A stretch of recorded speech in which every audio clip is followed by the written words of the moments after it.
I know what I'm about to say sounds impossible. Honestly, I would have mocked a story like this myself. I'm not a preacher, not a prophet, just someone who thought life had shown me everything it could. Until that night. The night Jesus took me to a place that doesn't exist on any map, a place where souls drift when they lose hope. And today, I'm going to tell you exactly what I saw. That night, my room felt smaller than usual, as if the walls had moved in while I was not looking.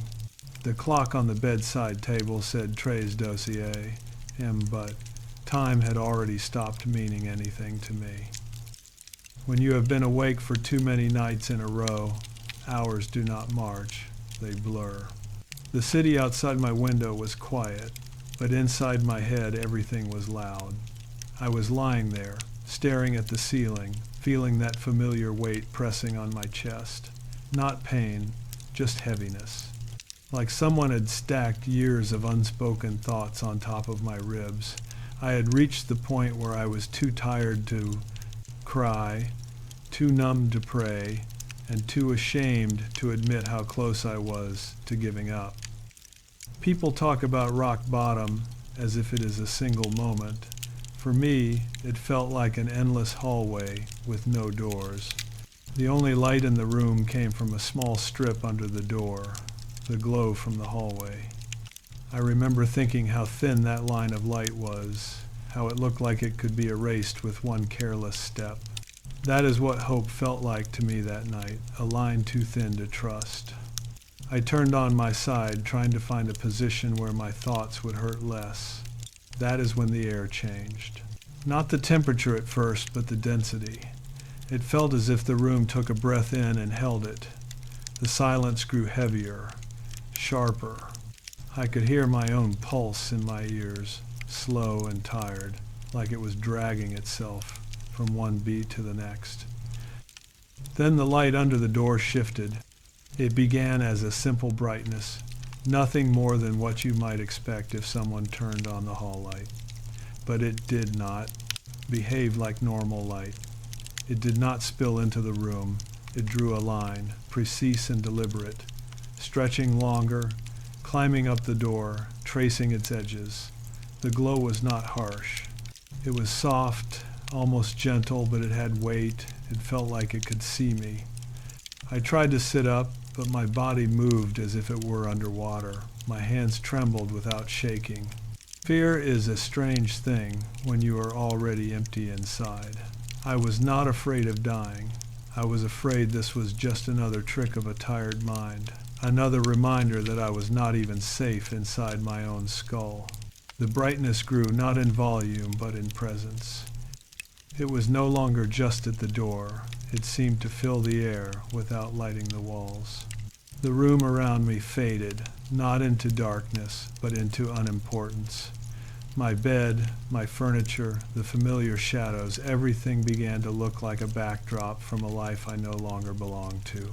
Then came the sensation. It was not like floating. Floating is light, effortless. This felt like being gently pulled out of a suit of armor that had rusted around my bones. No pain, just the awareness of how heavy it had been.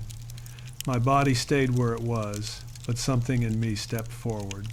I did not see my own form rise, but I knew I was no longer lying down. The floor beneath my feet did not creak. In fact, I was no longer sure there was a floor. There was only that thin line of light, now widened, standing in front of me like a doorway that did not need walls.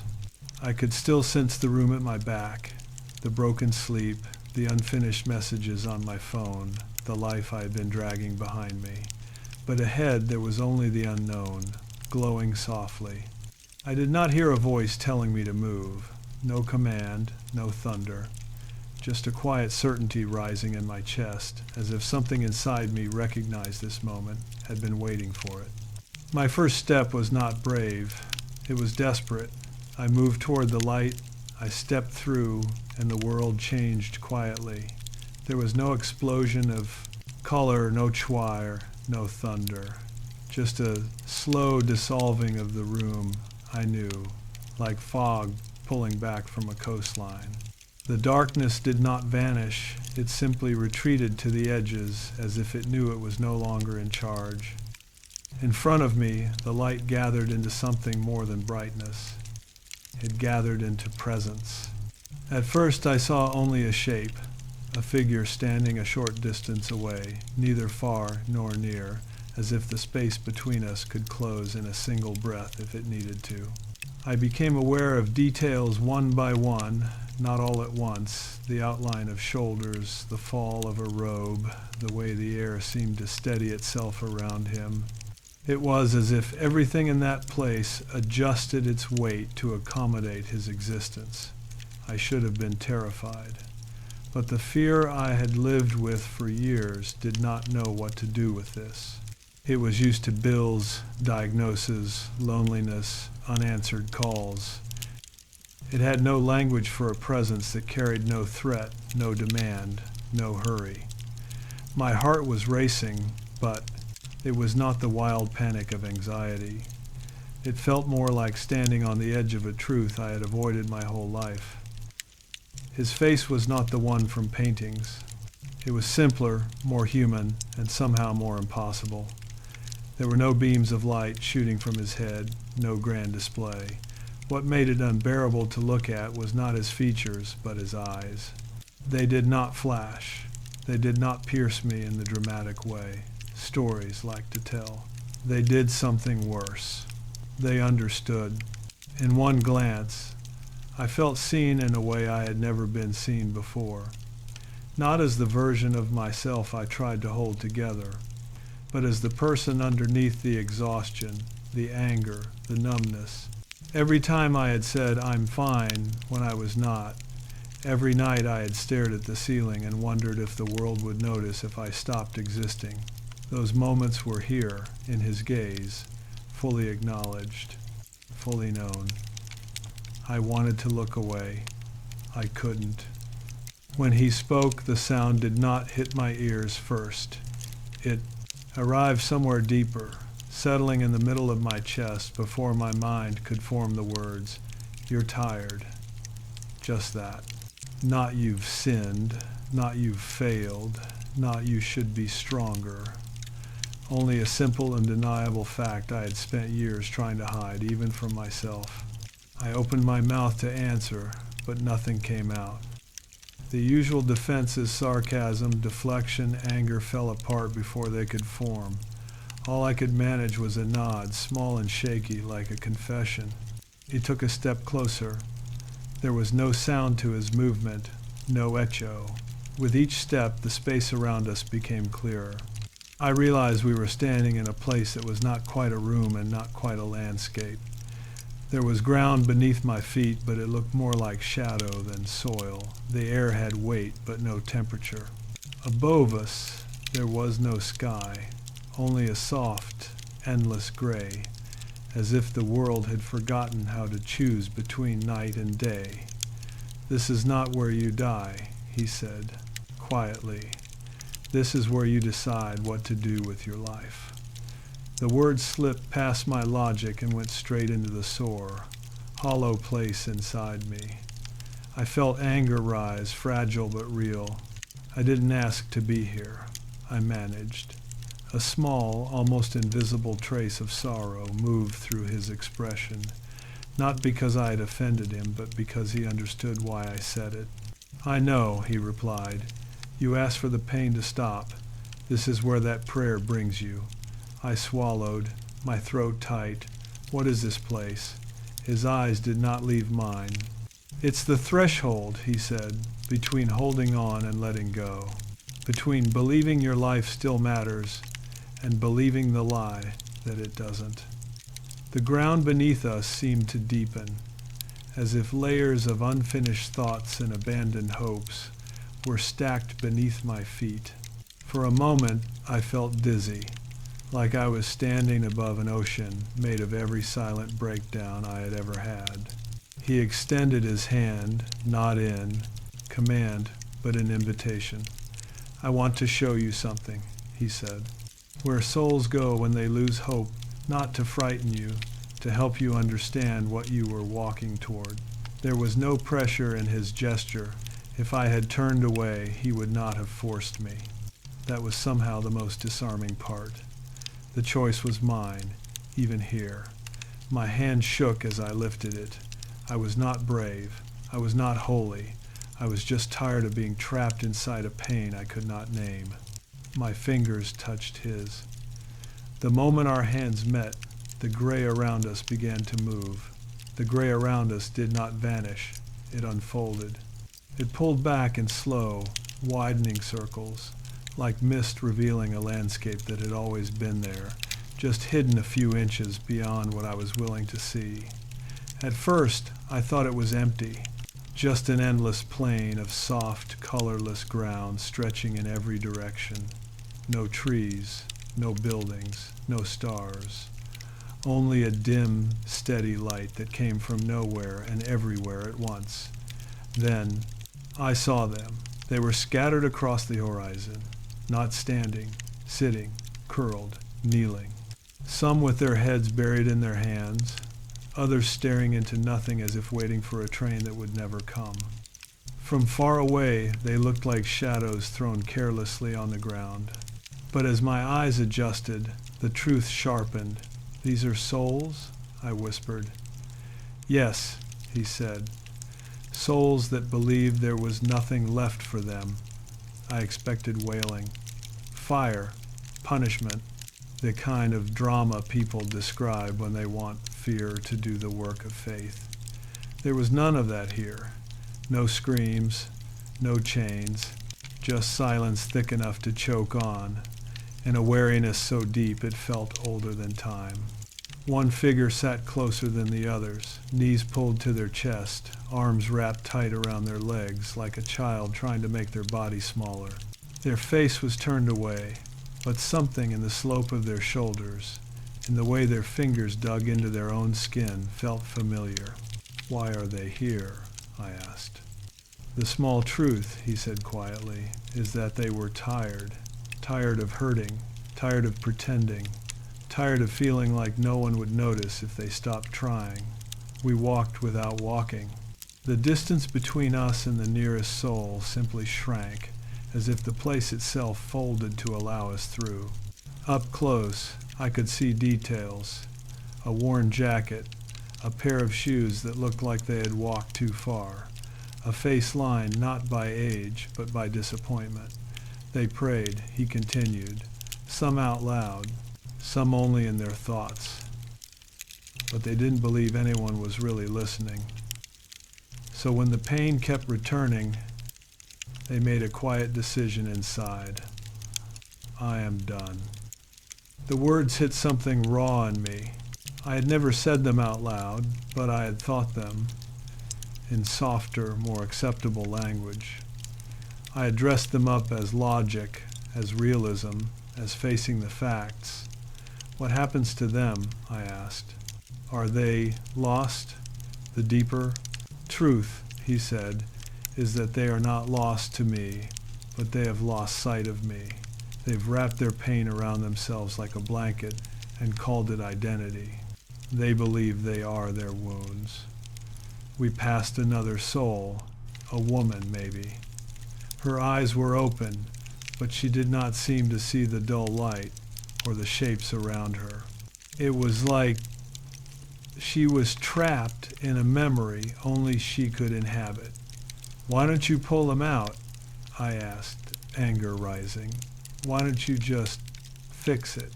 He turned his head, and there was no offense in his gaze, only grief. "I stand beside each of them," he said. "I speak, I knock, I send people, I send small kindnesses, I send interruptions. But I will not violate the will I gave them. Love does not force its way in." We stopped. In front of us, a soul sat with their back to the light, hands clasped at the back of their neck, as if trying to hold their own head on. Their shoulders shook in a rhythm I recognized, not fresh crying, but the memory of it, long after the tears have dried. "Look closely," he said. I did. The outline sharpened, the curve of the spine, the way the hair fell, the shape of the hands. I felt my stomach drop. It was like staring into a distorted mirror. Yes, he answered before I could finish. It's who you were becoming. I couldn't breathe for a moment. The soul in front of me was not a stranger. It was the sum of every night I had decided my existence did not matter.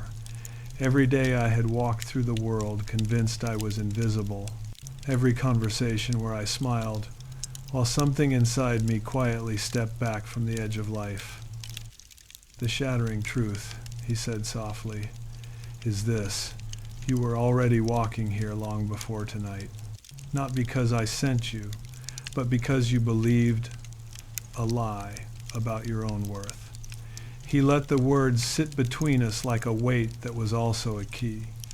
You told yourself no one would care if you disappeared. He went on. You told yourself your pain was an inconvenience. You told yourself there was no point in asking for help. Each time you agreed with those thoughts, you took another step toward this place. My throat burned. So this is where I was headed. He nodded once. But you are not there yet, he added. You are at the edge, and edges can still be turned away from. The soul in front of us did not move, frozen in that posture of surrender. I reached out instinctively, but my hand passed through them like smoke. You can't change their choice, he said, but you can still change yours. I looked back at him. Then why show me this? I asked, my voice breaking. Because, he said, you needed to see what hopelessness was trying to sell you. And you needed to know that every time you decide to keep going, you are walking away from this, not alone, but with me. The gray plain stretched on, full of silent figures. For the first time I felt not only fear, but a fierce, aching refusal to join them. For a moment I thought I could hold it together. I had spent years perfecting that skill, tightening my jaw, straightening my shoulders, swallowing the tremor in my voice. I knew how to look functional while falling apart. It was the one thing I was good at. But standing there, staring at the version of myself curled up on that gray ground, something inside me finally refused to cooperate. The first crack was small. A simple thought, barely a whisper. That was me. Not a metaphor, not a poetic image. It was the honest, ugly truth. The posture, the way the hands clenched at the back of the neck, the way the spine folded in on itself as if trying to disappear. I had been in that position more times than I wanted to admit. On bathroom floors, in darkened rooms, in places where no one was supposed to see.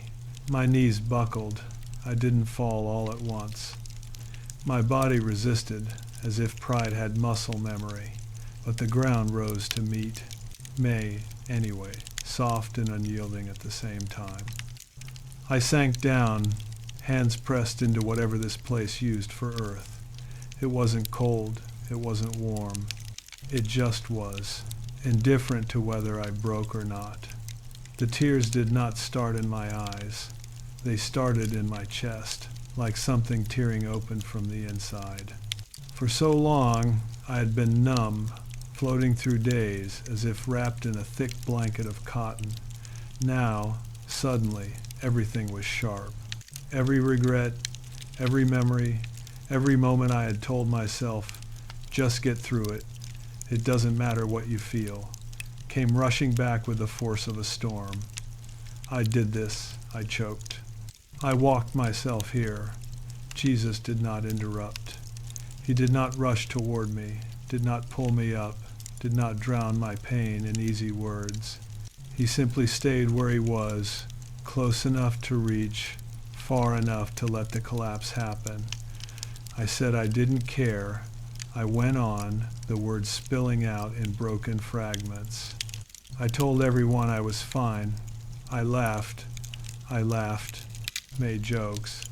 I said it was just stress, but I was disappearing. I was right there. I pointed at the silent figure on the ground, and nobody knew. He spoke softly. You knew. The sentence landed like a blade and a bandage at the same time. I thought of all the nights I had stared at my own reflection and looked away because I couldn't stand the emptiness in my own eyes. I thought of the times I had almost reached out to someone and then pulled back, convinced I would be a burden. I thought of the prayers I had half whispered, half rejected, afraid that silence would hurt more than not asking at all. I didn't want to die, I whispered. I just didn't want to exist like this anymore. My hands were shaking now. My breathing came in short, uneven pulls, like my lungs were trying to learn how to work in a world where my defenses were gone. I know, he said. There was no shock in his voice, no disappointment, no accusation, just a quiet familiarity, as not 5. If he had been present for every one of those nights, I thought I was alone. I thought I was being strong, I said bitterly, holding it in, not bothering anyone, carrying it myself. You weren't being strong, he replied. You were being invisible, to yourself, to others. You believed you had to earn the right to be cared for.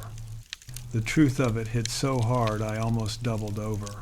Images flashed through my mind, smiling at work when my chest felt hollow, changing the subject when someone asked how I was, minimizing my pain because someone else had it worse. Each memory was a brick I had used to build the cell I was now looking at. I didn't think anyone would stay if they saw all of it, I admitted. The anger, the shame, the exhaustion. I thought they'd walk away. And so, he said gently, you walked away first. I broke then. The sound that left my mouth was not graceful.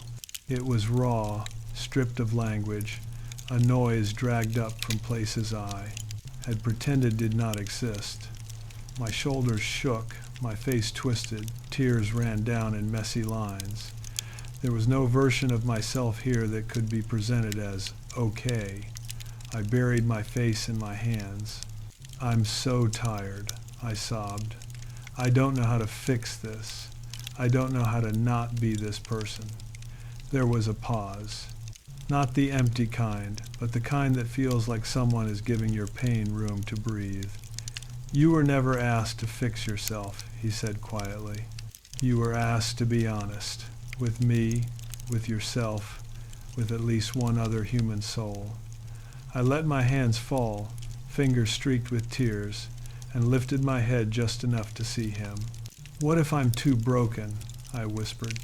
He stepped closer, his expression carrying a grief that did not condemn me but the lies I had believed. There is no such thing as too broken for me, he answered.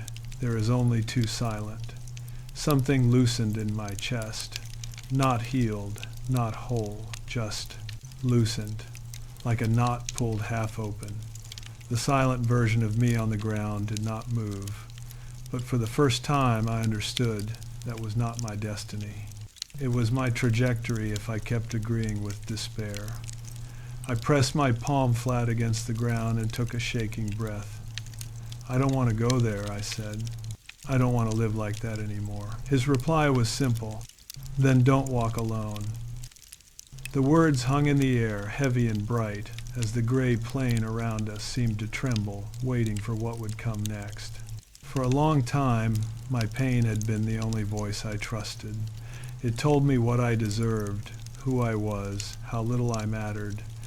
It narrated my days with a steady, merciless commentary. You're failing. You're a burden. You're not worth the effort. I had believed it because it sounded familiar. It sounded like me. Standing in that gray plain with the silent shape of who I could have become still within sight, I realized how long I had let that voice speak unchecked. Jesus watched me quietly, as if giving me space not just to hurt, but to think. You said I walked myself here. I finally managed by believing lies about my own worth. So what is the truth? He didn't answer right away. Instead, he turned his head and looked out over the plain. My gaze followed his. Dozens, maybe hundreds of souls sat, lay, or curled into themselves in the half-light, each one wrapped in their own private conclusion. It's over. I don't matter. I'm done. The first part of the truth, he said softly, is that pain is real. I do not deny it. I do not minimize it. What you felt, what they felt was not weakness. It was weight. He looked back at me. The second part, he continued, is that pain is a terrible teacher when it works alone. It always draws the same conclusion. And this, I swallowed. That's what it told me, over and over. He nodded. You were not evil for hearing that, he said. You were human, wounded, tired, but you made a mistake that many make. You treated pain's voice as if it were the only witness, the only testimony about your life. He stepped a little closer, the light around him deepening rather than brightening, like a fire burning low but steady. Hope is not the denial of pain, he said. Hope is inviting another voice into the conversation. I frowned. Another voice? Mine, he said simply. And the voices I send, people who care. Moments of beauty, small mercies you did not earn. You pushed them away because they did not match the verdict your pain had already pronounced. Memories surfaced.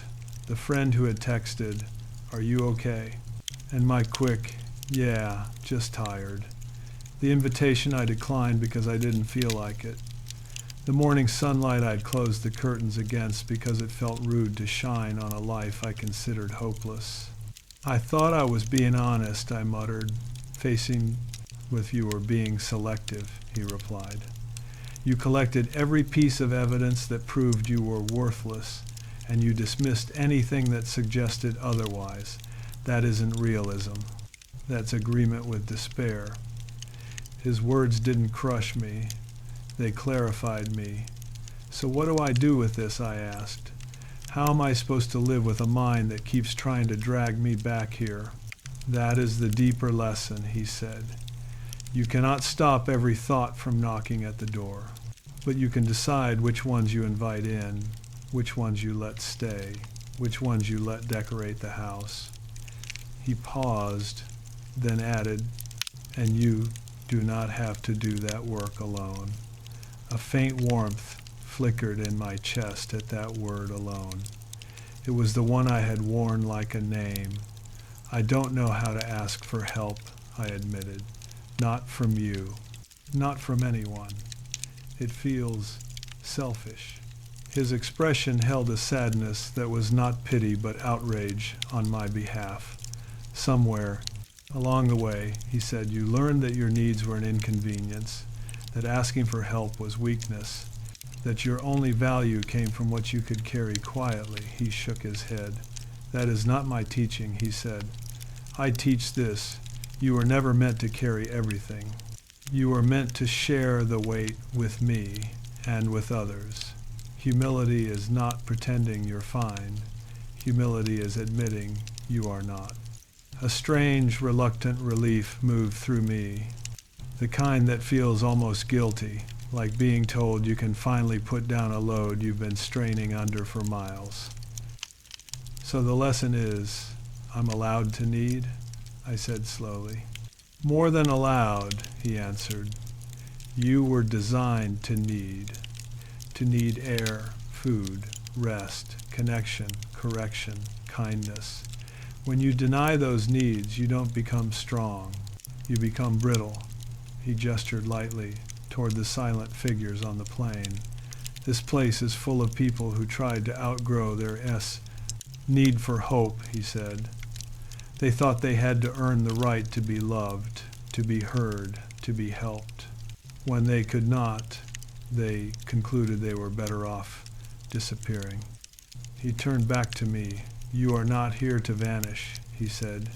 You are here to learn that your existence is not an accident and not a burden. Your life has weight. It touches others in ways you cannot see. Despair tells you that your absence would simplify the world. Truth tells you that your presence, even in weakness, changes it. The gray seemed a little less oppressive now, like a fog beginning to thin. "So what does following you look like?" I asked quietly, "when my mind is still tired, when the sadness doesn't vanish overnight?" "It looks like small, stubborn choices," he said. "Telling the truth when someone asks how you are. Reaching out instead of withdrawing. Opening the curtain instead of closing it. Letting my words about you have as much authority as your feelings. About yourself." He took one last step closer. "And when you cannot hold on," he added, "it looks like this, whispering my name and letting me hold you." For the first time, the lesson did not feel like a demand. It felt like an invitation to live, not perfectly, but honestly. Somewhere deep inside, like a single candle lit in a long abandoned room, a thought flickered, maybe I don't have to be my pain's disciple anymore. I didn't feel the change at first. There was no sudden surge of joy, no dramatic light flooding the horizon. The gray plain did not explode into color. The souls around us did not leap to their feet and dance. If anything, the world looked almost the same as it had a moment before, dim, quiet, heavy. The difference was inside. Something subtle had shifted, like a lock that had been jammed for years, finally giving way with a soft click. My pain was still there. My exhaustion still sat in my bones. But it was no longer the only thing in the room. I drew a breath. It wasn't smooth. It hitched halfway in, snagged on old fear, old habits. But I took it all the way to the bottom of my lungs and let it out slowly. For the first time in a long time, breathing felt like a choice, not just a reflex. "What happens now?" I asked, my voice quieter. "Now," Jesus said, "you walk differently." The statement was simple, but it landed with weight. "I don't know how to be different," I admitted. "I've spent years rehearsing the same thoughts, the same reactions. I wouldn't even know where to start." "You start," he replied, "by not walking as if you are alone anymore." He lifted his hand slightly, and the scene around us began to blur at the edges. The distant figures faded into a soft haze. The ground under my feet steadied. The gray above us thinned, as if a hidden light were pressing through from the other side. "You are going back," he said. The thought startled me. "Back," I repeated, "to my room, my life, the bills, the messages, the silence." "To your life," he said, "but not to the story despair wrote for you." The idea felt impossible and fragile at the same time. "And what if I fail?" I asked. "What if the thoughts come back stronger? What if I wake up tomorrow and feel exactly the same?" He looked at me with a patience that carried no surprise. "They will come back," he said, "because you are still human, because your mind has grooves worn into it by years of repetition. But now you have seen where those thoughts lead. You have seen the place they want to take you. That knowledge is not a curse. It is a guardrail." He paused, then added, "And you will not be fighting them without me." The plane faded further. I could sense, just beyond the veil of this place, the shape of my room returning. The bed, the walls, the thin line of light under the door. It felt both small and sacred now, like an altar I had misjudged as a prison. Will I remember all of this? I asked, fear rising. Or will it feel like a dream I can't quite hold on to? "You will remember enough," he said. "Not every detail, but you will remember the truth. That your life is seen, that your pain is heard, that your presence matters more than you know. And when you forget, you can ask me to remind you." His words settled into me like seeds, tiny and potent. The last of the gray dissolved. I could feel gravity returning, the specific pull of my own body, my own weight on the mattress. The air of the room slipped back around me. I was lying down again, eyes closed, cheeks damp with tears. I did not remember shedding in the physical world. For a moment, I didn't move. The temptation was immediate. Maybe it was nothing. Maybe it was just a strange dream. Maybe you're making too much of it. The old voice, familiar as ever, tried to reclaim its seat. But this time, something answered it. A quieter, steadier awareness. You saw where that voice leads. You don't have to follow it. I opened my eyes. The clock still glowed in the dark. The line of light under the door was still there, thin but real. My chest still ached, but the ache felt less like a verdict and more like a bruise that would in time fade. I swung my legs over the side of the bed. The action was small, almost ridiculous in its simplicity. No one would have called it heroic, but in that moment it was a declaration. I am still here. I am not disappearing. My phone sat on the bedside table. I picked it up, not to scroll mindlessly, but to do something I had avoided for too long. I opened a conversation with someone who had asked days ago, "Are you okay?" My fingers trembled as I typed. "I'm not doing well," I wrote. "Can we talk tomorrow?" I hit send. It was not a miracle. It was not the end of all struggle. It was a step away from the gray plane, away from the silent version of myself toward a life where needing help was not a crime. Somewhere just beyond what my eyes could see, I could feel him still there. Not as a vision, not as a spectacle, but as a presence. "You're not walking alone," his earlier words echoed. Not anymore. For the first time in a very long time, that thought did not feel like wishful thinking. It felt like the beginning of a different story. I wish I could tell you that everything changed overnight, that I woke up the next morning full of joy, that the heaviness lifted and never came back, that one encounter erased years of quiet, invisible collapse. It didn't happen like that.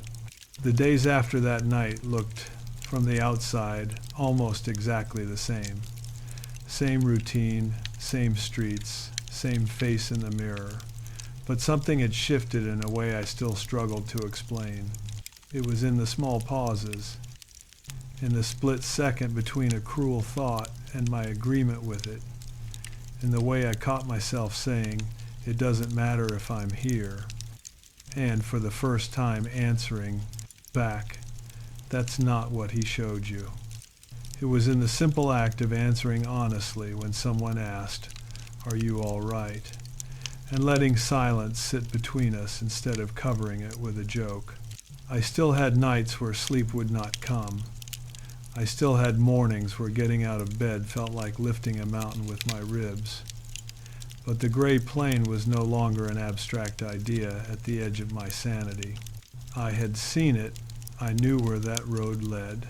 And every time I chose to stay, to speak, to reach, it felt less like a meaningless struggle and more like stepping away from that silent version of myself, one stubborn inch at a time. I didn't become a different person overnight. I became a little more honest, a little less alone, and sometimes that is where real change begins. If you're still here, listening to this, I don't know your story. I don't know what you've lost, what you've buried, what you never say out loud because you're afraid it will scare people away. I don't know how many nights you've stared at the ceiling and thought about how easy it would be to stop trying. I don't know how many times you've told yourself it wouldn't make a difference if I disappeared. But I do know this: pain is not a private language only you speak. There are more people than you think standing on that same thin edge, pretending everything is fine because they don't want to be a problem. You are not the only one whose mind is turned against them, whose thoughts feel like a courtroom with no defense. And if no one has ever said this to you clearly, then let me be the one. Needing help does not make you weak. Feeling tired does not make you broken beyond repair. Wanting the pain to stop does not mean you really want to vanish. It means you have been carrying more than you were ever meant to carry alone. Maybe you don't see Jesus the way I did. Maybe your faith is small, bruised, or non-existent. I'm not here to argue you into anything. I'm here to tell you that there is a voice that does not sound like your despair. A voice that does not call you a burden, a failure, a mistake. A voice that calls you by name and refuses to write you off, even on the days you've written yourself off completely. You are allowed to listen to that voice. You are allowed to reach out to a friend, to a counselor, to someone who can stand in the gray with you and remind you that you are still here, and that still here is not a small thing. It is a defiance. It is a beginning. If you've heard anything I've said, let it be this. There was a night when I stood on the edge, closer to that silent plane than anyone around me realized. I had rehearsed my disappearance in 100 quiet ways. I had convinced myself that stepping back from my own life would be a kindness to the world. And then I was shown, with a clarity I could not escape, where that lie wanted to take me. What changed me was not fear of punishment. It was the realization that my absence would not tidy up existence. It would tear a hole in it. That there were lives already shaped by mine in ways I did not see. That there were words I had not yet spoken, kindnesses I had not yet given, moments of light I had not yet stepped into. So here is the line I want to leave with you, the one that has followed me ever since that night. If you are standing on the edge, believing the world would be better without you, you are listening to the wrong storyteller. Your pain is loud, but it is not the author of your life. Despair can describe what you've been through, but it does not have the right to write your ending. There is more ahead than the silence you are afraid of. There are people you have not met yet, mornings you have not seen, a version of you who has not yet had the chance to breathe without apology. If you're still breathing as you hear this, then your story is not over. And tonight, if all you can do is choose not to disappear, if all you can manage is to whisper, "I need help," or send one honest message to someone who cares, then that is enough. That is light, choosing however shakily to stay.